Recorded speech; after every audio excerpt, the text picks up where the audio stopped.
So there are many different kinds of robots that are designed to work in many different environments. That's right. Robots may need parts that can see, parts that enable them to move around, and parts that make decisions. All these parts must work together for the robot to function. They make up a mechanical system. Thanks, Maria. So, can you think of a mechanical system? Remember, a mechanical system is something that's made up of many different parts, and those parts work together so the system will function. Now it's time for you to answer the following questions. What is a mechanical system? And what are some examples of mechanical systems? You know, we use the word system to describe something that is made up of different parts that must work together in order for the system to function. A car, it's a mechanical system, and it's made up of different parts, like an engine, the body, the doors, and the wheels. Each part can't get you where you want to go, but when the parts work together as a mechanical system, you can go places with it.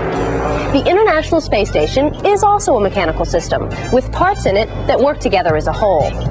Say, do you know how busy the astronauts are on board the International Space Station?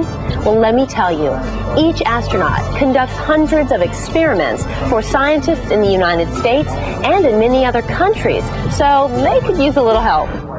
Now, let's go to NASA Ames Research Center and meet engineer Yuri Gaudiak, who thought of a way to help the astronauts.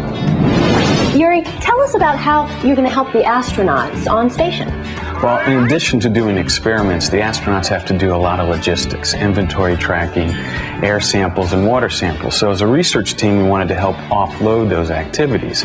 So we developed a robot that we were inspired by Star Trek with the tricorder and by Star Wars with a floating orb. And what we added to that was the ability to do scheduling, procedures, training, and then also environmental sensing. And we wanted it to be mobile so it could go follow the crew or go off on its own and actually monitor by itself. So what we developed is the personal satellite assistant. Yuri, that is so cool. You know, let's find out more about this robot that NASA is building to help the astronauts. As you watch the program, think about your robot as a system and the parts it will need in order to perform the tasks you assign to it. Now guys, this is the PSA, or Personal Satellite Assistant Laboratory here at the NASA Ames Research Center. And this is Dr. Keith Nicewarner. Hi. How are you, Keith? Good. Tell us, what will the PSA be able to do? Well, the PSA will be able to check the inventory, the temperature, the air pressure, and air composition on the space station. It needs to move around by itself in microgravity, avoid things that get in its way, and communicate with computers and people like mission control and astronauts. It must also understand the astronauts' commands and let the astronauts know when something needs to be addressed. So Keith, it sounds like the PSA is a system that's made up of many other systems that all must work together. That's right. A lot of this work has never been done before. We've never had a robot that flies around by itself in microgravity with humans for long periods of time and knows what to do and understands what you say. What is microgravity? Microgravity means that you feel very little of the force of gravity because the ISS and everything in it is in free fall as the ISS revolves around the Earth.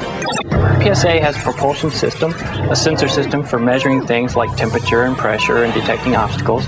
There's also a navigation system for knowing where it is in the station and knowing how to get from place to place.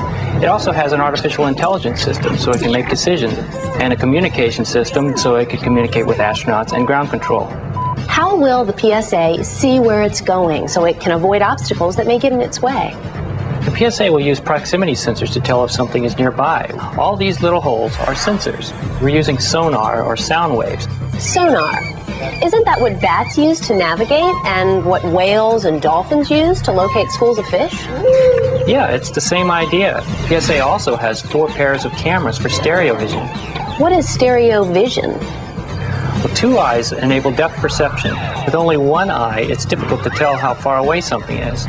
Most animals have 2 eyes. The PSA has 8 cameras, which serve as eyes to perceive depth all around it. The cameras will also be used to show mission control what's happening on the space station and allow video conferencing with the astronauts. The PSA also has a thermal imager that looks for hot spots. This is very important for doing things like looking for an overheating rack. The PSA will also have a laser pointer on it that can be controlled from the ground. Engineers on the ground will be able to point to things on the space station, and the astronauts will know what they're referring to. Wow, the PSA is going to be busy. What other responsibilities will it have? Well, they can keep track of the astronauts' schedule, alert them when something needs to be done, and give them instructions when they need to repair something.